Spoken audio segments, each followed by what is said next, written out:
Hello SGTB students, I am Pratima from SGTB students. हम chapter 6 कर रहे थे रूरल एडमिनिस्ट्रेशन। लास्ट वीडियो में हमने क्या रीड किया था? पटवारी के बारे में रीड किया था कि पटवारी कौन होते हैं, क्या उनकी रिस्पॉन्सिबिलिटीज़ होती है एंड तहसील वगैरह क्या होती है। Now page number 54 in your civics books, a new law, Hindu succession amendment act 2005।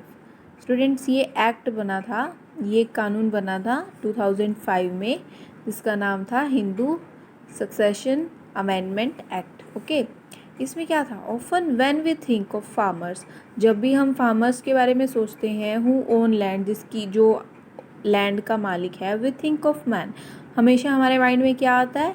एक मैन आता है, आदमी ही आता है कि जो लैंड के ऊपर जो मालिक होता है उसका। Women are seen as people who work on the fields. Women always, हमें अगर हम सोचें तो वुमेन्स क्या है कि फील्ड में, खेतों में काम करने वाले लोगों में ही नज़र आती हैं, but not as people who own agricultural land. ऐसे रूप में सामने नहीं आएंगी कि वो किसी लैंड की, किसी ज़मीन की मालिक हैं। Till recently in some states, तब तक जो है कुछ स्टेट्स में Hindu women did not get a share in the family's agriculture land. Hindu women's को क्या है? एग्रीकल्चर लैंड में, मीन्स कि जो भी उनकी ज़मीन होती थी खेती की, उसमें से शेयर मीन्स कि हिस्सा नहीं दिया जाता था वुमेन्स को। After the death of the father his property was divided equally only among his sons. उनके फादर की डेथ होने के बाद उनकी जो प्रॉपर्टी होती है उसके फादर की, तो वो किस में बांट दी जाती है?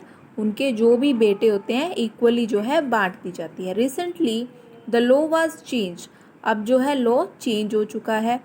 In the new law sons, new law में क्या है? न्यू कानून में sons, daughters and their mothers can get an equal share in the land.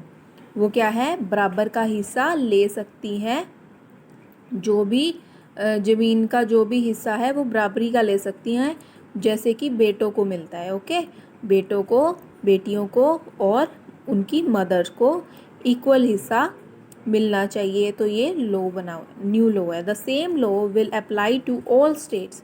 यही सेम लॉ जो है, कानून जो है, सभी स्टेट्स पे, यूनियन टेरिटरीज पे, कंट्री की सभी स्टेट्स और यूनियन टेरिटरीज पे लागू किया गया।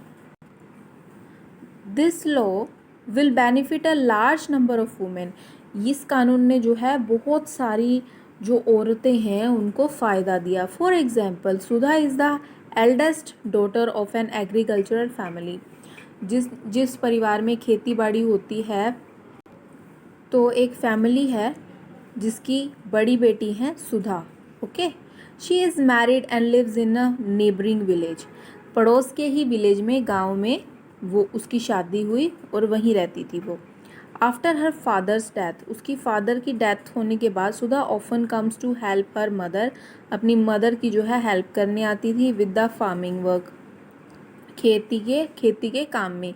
Her mother has asked the Patwari to transfer the land and enter her name along with the names of all the children in his record।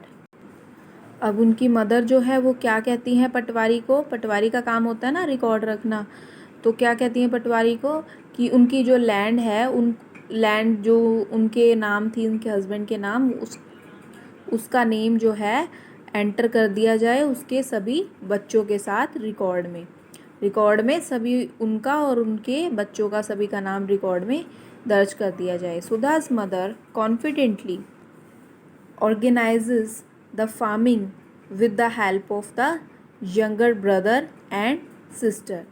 सुधा's mother means कि जो सुधा की मदर हैं वो बड़ी कॉन्फिडेंटली जो है फार्मिंग का काम जो है ऑर्गेनाइज करती है, किसकी हेल्प से? यंगर ब्रदर और उसकी सिस्टर, जो उनका छोटा भाई होता है और सिस्टर होती है। ऐसे ही सुधा जो है also lives with the assurance that if she ever has a problem she can always depend upon her share of the land. अब वो बिल्कुल श्योर है, मीन्स अपनी लाइफ में अगर उसे लाइफ में कभी भी कोई प्रॉब्लम आती है तो उससे किसी के आगे हाथ नहीं फैलाना पड़ेगा, क्योंकि उसके पास जो है एक शेयर है जो उसके हस्बैंड की लैंड में से, जो उसके हस्बैंड की डेथ होगी तो कुछ ना कुछ जो उसका एक इक्वल शेयर जो किया था तो वो अपनी लैंड का यूज़ कर सकती है जब उसे कोई प्रॉब्लम आती है। तो वो इस चीज़ पे डिपेंड है, तो उसे किसी के आगे हाथ नहीं फैलाना पड़ेगा। ऑलराइट स्टूडेंट्स, तो यहाँ पे हमारा चैप्टर रूरल एडमिनिस्ट्रेशन फिनिश हो चुका है। इससे रिलेटेड क्वेश्चन आंसर्स की मैं आपको PDF सेंड कर दूँगी। Okay students, thank you.